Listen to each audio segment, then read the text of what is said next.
सर्वात महत्वाचं आहे, तुमच्याकडे एक्झिस्टिंग डेटा असणं गरजेचं आहे. म्हणजे एक्झिस्टिंग डेटा असणं महत्वाचं आहे म्हणजे काय, त्याच्यामध्ये लिस्ट ऑफ नेम्स आणि ऍड्रेस असले पाहिजेत. म्हणजे काही जणांचे पत्ते आणि नाव असले पाहिजेत. आणि मग हे डेटा कुठं कुठं असू शकतो, तर या पद्धतीचा या मॅटर मध्ये असू शकतो. तो इथं मी त्याला हायलाइट करतो. म्हणजे तो वर्डच्या स्वरूपात असू शकतो, एक्सेलच्या, ऍक्सेसच्या, आउटलुक, कॉन्टॅक्टच्या आणि ओरॅकलच्या. अशा पद्धतीचा डेटा तुमच्याकडे एक्झिस्टिंग डेटा असणं गरजेचं आहे. पहिली रिक्वायरमेंट आहे मेल मर्जसाठी, लक्षात घ्या. या स्टेप सांगतो मी तुम्हाला. ही झाली पहिली रिक्वायरमेंट. आता दुसरी रिक्वायरमेंट तुम्हाला लागतं मॅटर इन अ लेटर किंवा जेनेरिक लेटर. अशा दोन पद्धतीच्या म्हणण्यापेक्षा या दोघांचं एकच नाव आहे. एक्झिस्टिंग डाटा एक नंबर, नंबर 2 ला लागतं तुम्हाला मॅटर इन लेटर. म्हणजे तुमच्याकडे काहीतरी मजकूर असायला पाहिजे, काहीतरी मॅटर पाहिजे जे की सगळ्यांना कॉमन जो पाठवायचा आपला. इथं दिले पहा, letter is common to all. जे पत्र सर्वांसाठी सारखंच आहे, फक्त वेगळ्या ऍड्रेसवर पाठवायचं. ही एक गोष्ट तुमच्याकडे तयार असली पाहिजे. आणि मग ह्या दोन्ही तुमच्याकडे जर डेटा अवेलेबल असेल तर त्यापासून तुम्हाला जे आउटपुट मिळणार आहे ते आउटपुट म्हणजेच मेलेबल किंवा प्रिंटेबल डॉक्युमेंट किंवा फायनल लेटर असेल. त्यालाच तुम्ही म्हणू शकता एक्झिस्टिंग डाटातील संख्येनुसार पत्रांची संख्या तयार होईल.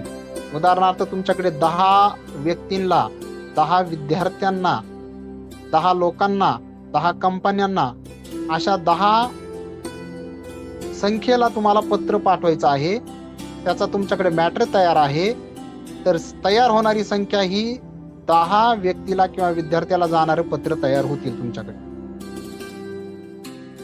इथपर्यंत ही कन्सेप्ट महत्वाची आहे. वाटलं त्याचा स्क्रीनशॉटही काढून ठेवू शकता तुम्ही.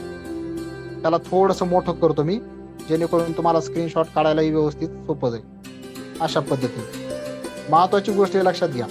त्यानंतर आता आपण ऍक्च्युअली मेल मर्जकडे वळणार आहोत.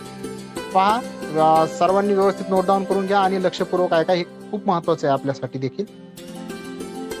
ह्या इतक्या गोष्टी झाल्यानंतर माझ्याकडे काही आता डाटा आहे. माझ्याकडे एक्झिस्टिंग एक डेटा आहे आणि एक मॅटर इन लेटर आहे. कशा पद्धतीने मी तुम्हाला दाखवतो. एक्झिस्टिंग डेटा कुठे आहे माझा, पहा. आता माझा एक्झिस्टिंग डेटा तुम्हाला दाखवतो मी. तो आहे इथं पहा, मेल मर्ज स्टुडंट.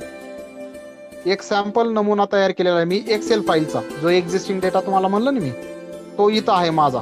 काय दिसते पहा इथं, झूम करून तुम्ही स्क्रीनवर बघू शकता. सिरियल नंबर, पुढे काय दिसतंय, पटकन क्विक उत्तर देऊ शकता तुम्ही. आता नाव प्रकल्प सांगायची गरज नाही. नाव, यस. पुढे वडिलांचे पूर्ण नाव, यस. पुढे आईचे नाव, ओके. जात, जन्मतारीख, शाळेत दाखल तारीख, आधार क्रमांक, आधारवरील नाव, सरळ. त्यापुढे बँक खाते, शाखे, IFSC कोड, मोबाईल नंबर आणि गाव पत्ता. Okay, thank you. बर, दुसरा प्रश्न असा विचारायचा मला, हे काही डेटा तयार केलाय मी, याच्यात काय वैशिष्ट्य दिसतं बरं तुम्हाला, कुणी सांगू शकेल? हे जे तुम्ही समोर स्क्रीनवर पाहता याच्यात काय वैशिष्ट्य? शाळेसाठी आवश्यक विद्यार्थ्यांची सर्व माहिती. Okay, thank you sir. आणखी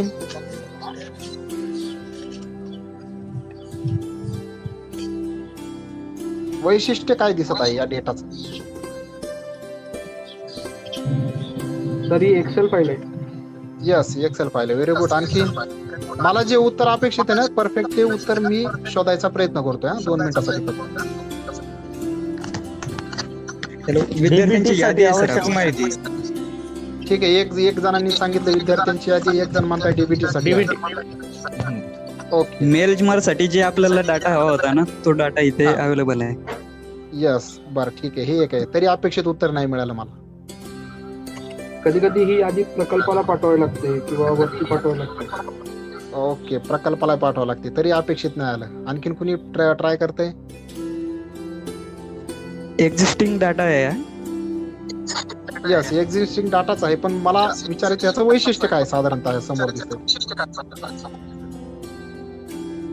ओके ठीक आहे, जास्त वेळ घेत नाही. सर्वांना विनंती आहे, माईक बंद करा प्लीज. आता हा जो काही डाटा दिसतोय तुम्हाला स्क्रीनवर, याचं वैशिष्ट्य असं आहे मित्रांनो, लक्षात घ्या. माईक सुरू कोणाच तरी प्लीज. माईक बंद करा, मला इको येतोय त्याचा रिपीट. Yes, thank you. ह्या शीटचा वैशिष्ट्य असा आहे मित्रांनो की ही एक्सेल शीट मध्ये आहे, ठीक आहे. जसं आपण आताच सांगितलं होतं की ह्या डेटा एक्झिस्टिंग कुठं असावा, तर तो एक्सेल मधला असू शकतो, वर्ड मध्ये असू शकतो, ऍक्सेस मध्ये, आउटलुक मध्ये, ओरॅकल मध्ये पण कुठेही असू शकतो. त्यापैकी मी एक्झिस्टिंग हा एक्सेल मधला वापरतोय, जे की तुम्हाला इथं दाखवलं मी. या शीटचं वैशिष्ट्य असं आहे मित्रांनो, समोर तुम्हाला दिसत असेल इथं कोणत्याही पद्धतीचं वरी हेडिंग नाही पहा.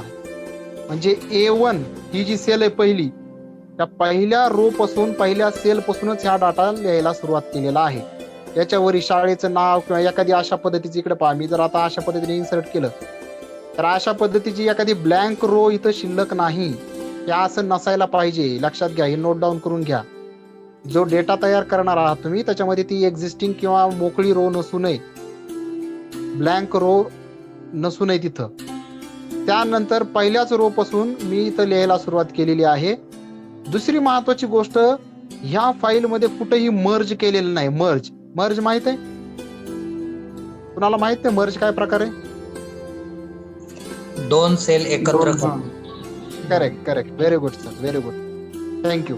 पहा, इथं मर्ज या फाईल मध्ये कुठेही मर्ज सेल केलेल्या नाहीत. आता इथं हे ब्लँक आहेत, म्हणजे माहिती नाही त्याच्यामुळे हे ब्लँक ठेवलेले, मर्ज केले नाहीत. मर्ज म्हणजे दोन सेल एकत्र करणे. उदाहरणार्थ माझ्याकडे इथं 5 अंक आहे, पुढच्या रो मध्ये 6 अंक आहे, परंतु मला त्याला एकत्रच घ्यायचे. मी दोघाला सिलेक्ट करतो आणि इथं पहा मर्ज नावाचं ऑप्शन आहे. त्या मर्जला मी क्लिक केलं, ते सांगते की दोन्ही एकत्रच होतील, झाला एकत्र.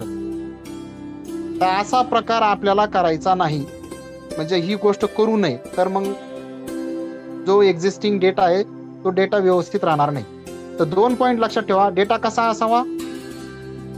डेटा पहिल्याच सेल पासून सुरू केलेला असावा, ब्लँक रो नसू नये त्यामध्ये, आणि मर्ज नसू नये.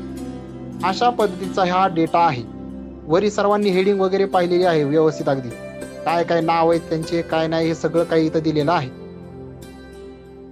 अशा पद्धतीने तुम्हाला मोठं दिसावं म्हणून आणखी थोडं झूम केलं, त्याला बोल्डही करू शकतो. या गोष्टी शिकलात तुम्ही, ठीक आहे. हे झालं पहिला डेटा.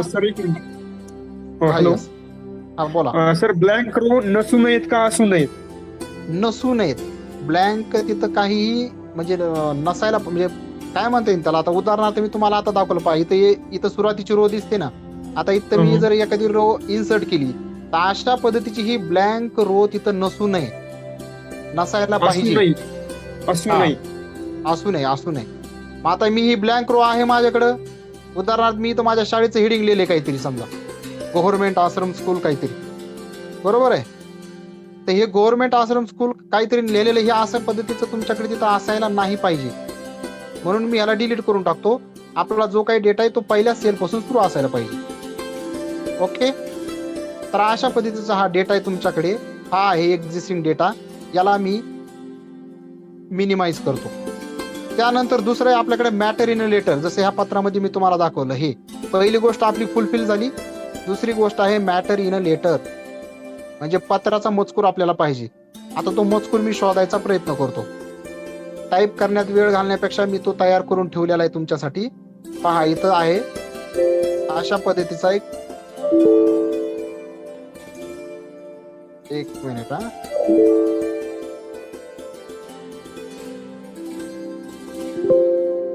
यस, आता पहा अशा पद्धतीचं एक लेटर तुमच्याकडे ओपन होईल इथे. हे पहा, आता हे लेटर पॅड आहे माझ्या शाळेचं, समजा गृहीत धरा. तुम्हाला मी जसं सांगितलं की एक मजकूर पाहिजे तुमच्याकडे, एका शाळेचं हे लेटर पॅड आहे समजा, आणि ह्या मध्ये एक मॅटर लिहिलं आहे. पहा काय मॅटर लिहिलं आहे. मॅटर असा आहे, प्रति टिंब प्रिय पालक, म्हणजे पालकाला आपण एक पत्र लिहितोय. माझ्या वर्गामध्ये समजा 60 विद्यार्थी आहेत, मी 60 विद्यार्थ्यांना मला एक कॉमन पत्र लिहायचंय. पत्र असं आहे की प्रतिपालक, आपला पाल्य चिरंजीव कुमारी टिंब ही आमच्या शाळेमध्ये इयत्ता 6वी मध्ये शिक्षण घेत आहे.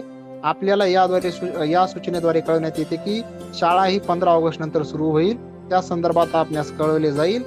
तरी आपल्या पाल्याचे शैक्षणिक नुकसान होऊ नये याकरिता त्याचा तिचा घरी दररोज नियमित अभ्यास घ्यावा. यासाठी विविध शैक्षणिक ऍपचा वापर करावा. काही अडचणी येत असतील तर माझ्याशी वैयक्तिक मोबाईलद्वारे संपर्क साधावा.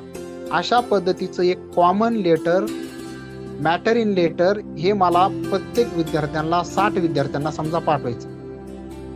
आणि खाली वर्ग शिक्षक दिलेले, वर्ग शिक्षक श्री पायके एस जी आणि त्यांची सही. आता याच्यामध्ये मेल मर्ज आपल्याला करायचे, आपल्याला विद्यार्थ्यांना पाठवायचे. तत्पूर्वी आपण जो एक्झिस्टिंग डेटा होता त्या एक्झिस्टिंग डेटामध्ये पहा इथं 17 मुलं आणि त्याच्या खाली 24 मुली, म्हणजे साधारणतः 41 जण या वर्गामध्ये आहेत. आणि दुसरी एक महत्वाची मी सर्वांना विनंती करेल की कृपया करून शाळा सुरू होण्यापूर्वी जून आणि जुलैमध्ये थोडा त्रास झाला तरी चालेल आपल्याला, पण प्रत्येकाने अशा पद्धतीचा एक डेटा तयार करून ठेवायचा प्रयत्न करत चला. याच्यामध्ये आता कोणती माहिती नाही असं तुम्हाला वाटतं बा? विद्यार्थ्याचं नाव आहे, वडिलाचं आहे, आईचं आहे, जात आहे, जन्मतारीख आहे, शाळा दाखल तारीख आहे, आधार क्रमांक आहे, आधारवरील नाव. जर आधारवरील नाव चुकीचं असेल तर ते चुकीचंच नाव इथे जशाला तसं प्रिंट जे आहे तेच लिहिलेलं आहे इंग्लिशमध्ये, इथं मराठीमध्ये नाव आहे. त्यानंतर पुढे तुम्ही गेले, सरळचा क्रमांक आहे जे की सरळ आयडी वरून घेतलेला आहे, बँकेचे खाता आहे, अचूक क्रमांक, शाखा आहे, त्याचं IFSC कोड आहे, मोबाईल क्रमांक आहे आणि इथं पत्ता आहे पिन कोड सह. तर अशा पद्धतीची माहिती सर्वांकडे असणं गरजेचं आहे. भविष्यात तुम्हाला DBT विचारू द्या किंवा कोणतीही माहिती विचारू द्या, विदिन सेकंदात तुम्हाला ती सॉर्ट करून देता येऊ शकते. तर माझी सर्वांना विनंती, अशा पद्धतीचं हे फक्त मेल मर्ज शिकण्यापुरतच नाही, आपल्या वर्गाचा डेटाबेस पूर्ण आपल्याकडे पाहिजे. याचे साधं उदाहरण सांगतो पहा. अनलॉक लर्निंग आता सुरू, त्याच्यामध्ये सगळ्यांचे पत्ते मागितले होते, विद्यार्थ्यांचे मोबाईल नंबर मागितले होते. आणि हे जर डेटा तुमच्याकडे नसेल तर तुम्ही आता शाळेत कधी जाणार, कधी ही फाईल कधीही एनी टाइम माझ्यासोबत असते. कुणी काही मागू द्या, कॉपी करून लगेच पेस्ट, त्यांना जे जे मागितले ते देऊन टाकले. ओके, तर हा मॅटर झाला. आपण येऊ आता आपल्या पत्राकडे. पहा, आता आपल्याला मेल मर्ज सुरू करायचंय. हे लेटर पॅड आहे. आता मेल मर्ज सुरू करताना आपल्याला कोणत्या टॅब मध्ये जायचं? इथं कोणत्या टॅब मध्ये जावं लागेल? मेलिंगच्या टॅब मध्ये. Very good. तर मी मेलिंगच्या टॅबला क्लिक केलं. आता विनंती सर्वांना आणखीन एक अशी असेल, वही पेन घेऊन ठेवा वाटलं तर आणि नोट डाऊन करत चला. मेल मर्ज करण्यासाठी मेलिंग टॅब मध्ये जाणे हा पहिला मुद्दा झाला. ओके, दुसऱ्या आपण प्रोसेस कडे वळतो. आता इथं पहा, इथं सगळं इनऍक्टिव्ह दिसत आहे. फक्त सुरुवातीचे 4च टॅब ऍक्टिव्ह आहेत. याचा अर्थ असा की जसे जसे तुम्ही प्रोसेस मेल मर्जीची करणार तसं स्टेप बाय स्टेप तुम्ही पुढचे टॅब ऍक्टिव्ह होत चालणार आहेत. त्यामुळे सुरुवातीचा पहिला पॉइंट मेलिंग टॅब मध्ये जाणे वर्ड मध्ये. दुसरं, आपल्याला जायचं आहे स्टार्ट मेल मर्ज या ऑप्शन मध्ये. पॉइंट नोट डाऊन करून घ्या. स्टार्ट मेल मर्ज मध्ये जाणे, त्यावर मी क्लिक करतो. क्लिक केल्यानंतर त्यातील पहिला ऑप्शन आहे लेटर्स. आपल्याला लेटर्स तयार करायचे आहेत, म्हणून मेल मर्जची पहिली पायरी आहे लेटर्स वर क्लिक करणे. स्टार्ट मेल मर्ज आणि लेटर्स. मेल मर्जची प्रक्रिया सुरू करण्यासाठी पहिली पायरी आहे लेटरला क्लिक करणे. पहा, आता मी या लेटरला क्लिक करतो. ओके, पहिलं काम आपलं झालं. काय केलं आपण? मेलिंग टॅबला गेलो, स्टार्ट मेल मर्जला गेलो आणि पहा इथं लेटर ऍक्टिव्ह झाला. आता इथे या लेटरला क्लिक केलं. ही झाली पहिली पायरी. दुसरी पायरी नोट डाऊन करून घ्या. सिलेक्ट रिसिपंट्स यावर क्लिक करायचं आहे तुम्हाला. आणि सिलेक्ट रिसिपंट्स वर क्लिक केल्यानंतर इथं 3 ऑप्शन येतात की type a new list, use an existing list, choose from Outlook. आता आउटलुक आपण वापरणार नाहीत. एक्झिस्टिंग लिस्ट म्हणजे तुमच्याकडे जर डेटाच तयार नसेल तर तुम्हाला तो तयार करावा लागेल. इथं आपल्याकडे डेटा तयार आहे एक्सेलचा, तुम्हाला मी आता दाखवलेला विद्यार्थ्यांचा. कोणता? हा दाखवलेला. हा डेटा तयार आहे आपला. हा डेटा आपण मेल मर्जसाठी वापरणार, कारण इतक्या विद्यार्थ्यांना ते पत्र पाठवायचं आपलं. म्हणून हा डेटा रेडी. म्हणून मी काय करेल, या ठिकाणी सेकंड नंबरचं जे ऑप्शन आहे, सेकंड स्टेप मेल मर्जची, सिलेक्ट रिसिपेंट वर क्लिक करेल आणि तिथं 2 नंबरचं जे ऑप्शन आहे, use existing list, use and existing list, यावर मी क्लिक करेल. पहा आता क्लिक केल्याबरोबर काय होतंय, इथे एक डायलॉग बॉक्स ओपन झाला आणि ते विचारतं की कोणता तुमच्याकडचा एक्झिस्टिंग लिस्ट किंवा कोणतं डॉक्युमेंट आहे तुमच्याकडं तयार असणारं, जे तुम्ही ह्या मेल मर्जसाठी वापरणार आहात. तर मग ते तयार डॉक्युमेंट तुम्हाला शोधावं लागेल. आता मला हा एक्सेलचा जे काही डेटा आहे मला तो शोधावा लागेल. तो मी डेस्कटॉपवर ठेवला होता. पहा इथं आहे ते mail merge student excel sheet असं मी त्याला नाव दिलं, आपल्याला लक्षात यावं म्हणून. आणि मी त्याला ओपन करतो. पहा ती फाईल मी शोधली, सिलेक्ट केली आणि सिलेक्ट केल्यानंतर त्या फाईलला मी ओपन करतो. ओके, आता फाईल ओपन झाली. पण ओपन झाल्यावर प्रत्येक एक्सेल सीट मध्ये 3 शीट असतात, माहिती आहे सर्वांना. 3 शीट असतात. त्यापैकी हा डेटा माझा कुठे आहे पहा. आता मी डबल एकदा दाखवतो तुम्हाला. याला मी कॅन्सल करतो मुद्दाम, बॅक मध्ये येतो आणि हे पहा इथे ही स्टुडंटचे जे आहे एक्सेल, पुन्हा तुम्हाला दाखवतो. पहा खाली इथं दिलेले हा डेटा जो आहे, हा डेटा कुठे आहे तुमचा, हा आहे शीट 1 वर. खाली बघा 3 शीट असतात. तर मी इथं लिहितो, याला रिनेम करतो. इथं रिनेम कसं करायचं असतं शीटला, राईट बटन दाबायचं त्या शीटवर आणि रिनेम मानायचं. आणि मी इथं याला नाव देतो स्टुडंट मेल मर्ज. अशा पद्धतीने मी त्याला रिनेम केलं. हे का केलं तर मला ओळखू यावं म्हणून. पहा आता ही जी शीट आहे ऍक्टिव्ह ती ही या, आणि स्टँडर्ड 6 स्टुडंट डेटा ही दुसऱ्या प्रकारची सीट आहे. तर मी स्टुडंट मेल मर्ज नावाची सीट आहे ज्याच्यावर आपल्याला हे एक्झिस्टिंग डेटा घ्यायचा आहे, त्याला रिनेम केलं. आता आपण पुन्हा त्या पत्रावर येऊ. आपल्या त्या पत्रावर आलो. काय करायचं होतं आपल्याला, सिलेक्ट रिसिपियंट वर गेलो, यूज अँड एक्झिस्टिंग लिस्ट वर क्लिक केलं. त्याच्यामधून मी फाईल निवडायची आहे मला. मी ती डेस्कटॉपवर ठेवली होती. स्टुडंट एक्सेल फाईल आहे ती. त्या फाईलला मी ओपन केलं. ओपन केल्यानंतर आता त्या फाईल मधल्या शीट विचारतोय ती. पहा इथं नाव आलं, पहा स्टुडंट मेल मर्ज. हे त्या शीटला आपण रिनेम केलं होतं. तर ते शीट मला पाहिजे आहे. मला दुसरं कोणतंही शीट नको. नाही तर तुम्ही कन्फ्युजन करताल. तुम्ही कोणत्यातरी एका शीट मध्ये काम करताल आणि दुसरं शीट निवडताल, होणार नाही. किंवा इतर शीट डिलीट करून टाका. एकच शीट तुमच्या फाईल मध्ये राहू द्या, जेणेकरून तुमचं कन्फ्युजन होणार नाही. इथं एकच शीट दिसेल. मग तर मी स्टुडंट मेल मर्ज शीट घेतलं आणि ओके केलं. ओके केल्याबरोबर बघा पुढचे सगळे टॅब ऍक्टिव्ह झाले. त्याच्या आधी ऍक्टिव्ह नव्हते. पहिलं प्रक्रिया केली आपण, स्टार्ट मेल मर्जला गेलो, लेटर निवडलं. दुसरी प्रक्रिया केली select recipient, use and existing list वर केलो. आता तिसरी पायरी आहे इन्सर्ट मर्ज फील्ड. लिहून घ्या. तिसरी पायरी आहे इन्सर्ट मर्ज फील्ड. आता काय मर्ज फील्ड करायचे आहेत, मला प्रती करायचा आहे. प्रती कुणाला, त्याचं नाव पाहिजे ना पुढच्या व्यक्तीचं कोण आहे तो. तर मग प्रती मला कुणाला करायचं, तर पालक करायचं. मग पालकाचं नाव मला इन्सर्ट करायचंय. मग मी जाईल इन्सर्ट मर्ज फील्ड यावर मी क्लिक करतो. आणि क्लिक केल्यावर बघा इथं काहीतरी भरपूर पद्धतीचे एक फील्ड आलेले आहेत. कोणती पहिली फील्ड वाचा पटकन. विद्यार्थ्याचे नाव, नंतर वडिलांचे पूर्ण नाव, वडिलांचे पूर्ण सगळ्यात नाव. बर, हे सगळं जे काय आलंय हे कुठलं आलंय, हे इन्सर्ट फील्ड कुठून आले. एक्सेल शीट मध्ये. हा एक्सेल शीट मधली पहिली line. Correct correct correct, very good. आता माईक बंद करू शकता.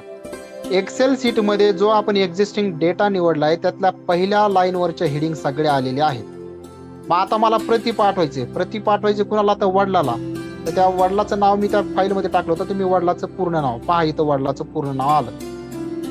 त्याला मी कॉमा देतो, कारण पत्र लिहिताना आपण काहीतरी लिहिल्यानंतर कॉमा देतो. त्याला एंटर दाबतो. सेकंड ओळीला पुन्हा त्याच ठिकाणी जातो, इन्सर्ट मर्ज फील्ड. मला वडिलाचं नाव पाहिजे कारण संबंधित कुणाला पत्र पाठवायचंय. त्याच्यानंतर मला त्याचा पाहिजे पत्ता. मी पत्त्यावर क्लिक केलं, कॉमा दिला आणि एंटर दाबलं. पुन्हा मला वाटलं की नाही त्याचा मोबाईल नंबरही पाहिजे मला तिथं. मग मी इन्सर्ट फील्ड मध्ये गेलो. तुम्ही काय काय कॉलम्स तयार केलेले आहेत पहा. त्या कॉलम्स नुसार इथं फील्ड तयार झालेत. आता मला इथं मोबाईल क्रमांकही दिसतोय, मी घेतला मोबाईल क्रमांक. ओके, पुन्हा मी एंटर दाबलं कारण इथं मॅटर लिहिल्यानंतर एक वळ लिहून वळ सोडून पुढची गोष्टी करायच्यात आपल्याला. प्रिय पालक, आपला पाल्य चिरंजीव कुमारी. आता चिरंजीव कुमारी डाय डॅश कोण आहे, तर त्या ठिकाणी मी पॉइंटर क्लिक केला. पुन्हा इन्सर्ट मर्ज फील्ड मध्ये गेलो. या ठिकाणी लिहिलं विद्यार्थ्याचं नाव चिरंजीव कुमारी कोणतरी, टिंबटिंब आहे त्याचं नाव इथं लिहिलंय. स्पेस देतो म्हणजे इथं नावाच्या नंतर स्पेस यावा.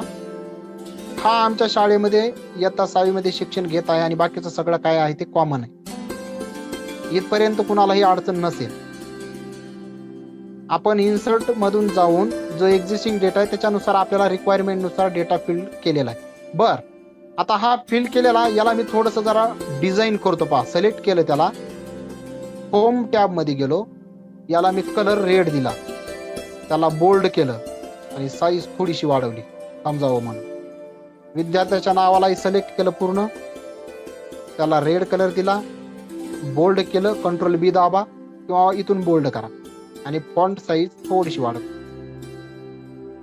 म्हणजे इतक्या गोष्टीच्या आपण मेल मर्ज साठी इन्सर्ट केलेल्या गोष्टी आहेत. आता काय करायचंय पहा, पुन्हा मेलिंग टॅब मध्ये येतो मी. पुन्हा पहिल्यापासून एकदा प्रक्रिया सांगतोय. सुरुवातीला आपण स्टार्ट मेल मर्ज मध्ये गेलो, लेटर वर क्लिक केलं, त्यानंतर आपण गेलो सिलेक्ट रिसिपियंट मध्ये, त्याच्यामधून यूज एक्झिस्टिंग डेटा किंवा लिस्ट निवडली. त्यानंतर आपण डायरेक्ट जम्प मारली इन्सर्ट मर्ज फील्ड वर. त्या ठिकाणाहून आपल्याला आवश्यक असणाऱ्या फील्ड निवडल्या आणि फील्ड निवडल्यानंतर आता माझ्याकडे 41 विद्यार्थी होते, बरोबर आहे. किती विद्यार्थी होते? 41. आता लेटरकडे थोडस नीट लक्ष द्या म्हणजे जेणेकरून तुम्हाला ते व्यवस्थित समजेल. आता इथे एक लाईन वाढलेली, ही लाईन आपण कमी करूया म्हणजे एक्स्ट्रा पेज आपलं कुठेही वायाला जाणार नाही.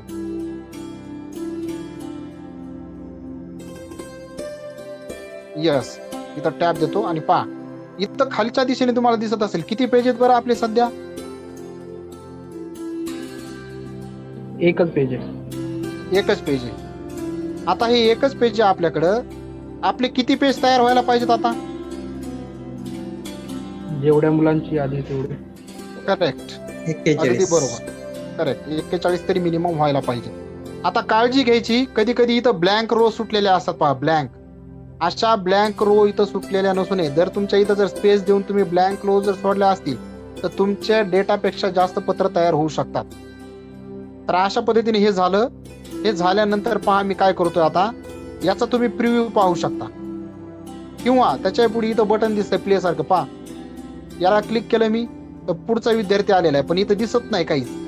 शेवटच्या ह्याच्यावर येतो मी, इथं 42 आले बघा.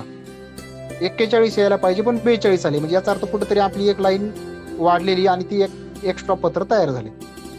बर, तुम्ही म्हणता सर काय नावामध्ये तर काहीच फरक दिसेना. आता मी ह्या प्रिव्ह्यूला क्लिक करतो, काय आलं?